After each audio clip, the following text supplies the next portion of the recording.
بسم اللہ الرحمن الرحیم۔ السلام علیکم ورحمۃ اللہ وبرکاتہ۔ جیسے کہ آپ کو معلوم ہے کہ ہر علم سیکھنے کے لیے اس کے چند اصول و ضوابط ہوتے ہیں۔ علماء کرام نے علم تجوید میں بہت بحث کی ہے، لہٰذا ہم بحث میں نہیں جاتے بلکہ مختصراً چند اصول ذکر کرتے ہیں۔ علم تجوید کا اصول ہے کہ صحیح طریقے سے قرآن پڑھنا ہر مسلمان پر فرض ہے۔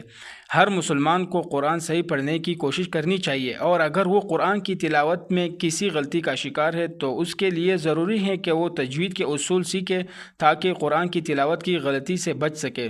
اور وہ اصول یہ ہیں کہ سب سے پہلے ہم تجوید کی تعریف کرتے ہیں، پھر آگے پڑھتے ہیں۔ تجوید عربی زبان کا لفظ ہے جو جوت سے نکلا ہے۔ تجوید لغت میں تحسین الشیء کو کہا جاتا ہے، یعنی ایک چیز کو سنوارنا، خوبصورت کرنا، یا کسی کام کو عمدگی سے کرنا یا خوبصورتی کے ساتھ پڑھنا۔ اور اصطلاح میں تجوید کا دو مطلب ہے۔ ایک یہ ہے کہ اللہ تعالیٰ نے نبی کریم صلی اللہ علیہ وسلم پر جیسا قرآن نازل کیا ہے ایسا پڑھنا۔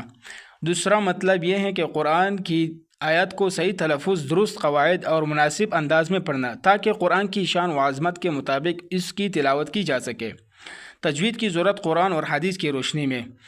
اب آتے ہیں قرآن مجید سے پوچھتے ہیں وہ علم تجوید کے بارے میں کیا کہتا ہے۔ اللہ رب العزت نے قرآن مجید سورۃ مزمل آیت نمبر 4 میں فرمایا ہے وَرَتِّلِ الْقُرْآنَ تَرْتِیلًا، ترجمہ جس کا یہ ہے اور قرآن کو خوبصورت طریقے سے پڑھو۔ اس آیات سے یہ ثابت ہوتا ہے کہ قرآن مجید کو ٹھہر ٹھہر کر اور درست طور پر پڑھنا ضروری ہے، جو کہ تجوید کے بنیادی مقصد ہے۔ حدیث کی روشنی میں نبی کریم صلی اللہ علیہ وسلم نے فرمایا جس شخص نے قرآن پڑھا اور اس پر عمل کیا وہ جنت میں داخل ہوگا۔ ایک اور حدیث میں آتا ہے ان اللہ یحب ان یقرأ القرآن کما انزل، یعنی اللہ تعالیٰ کو یہی پسند ہے کہ قرآن جس طرح اترا اسی طرح پڑھا جائے۔ رواہ ابن خزیمہ فی صحیحہ۔ یہاں تک تجوید کی لغوی اور اصطلاحی تعریف اور تجوید کا مطلب قرآن اور حدیث کی روشنی میں کمپلیٹ ہو چکا ہے۔ اب آتے ہیں تجوید کی موضوع کی طرف۔ علم تجوید کا موضوع کیا ہے؟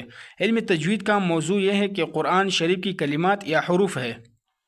اس کے بعد علم تجوید کا مقصد کیا ہے؟ اللہ رب العزت کا رضا اور قرآن شریف کو صحیح پڑھنا ہے۔ علم تجوید کی فضیلت کیا ہے؟ اس علم کی فضیلت تو بہت ہے، لیکن ایک یہ بھی ہے علم تجوید افضل ترین علم ہے کیونکہ اس کا تعلق اللہ تعالیٰ کی کتاب سے ہے۔ والسلام۔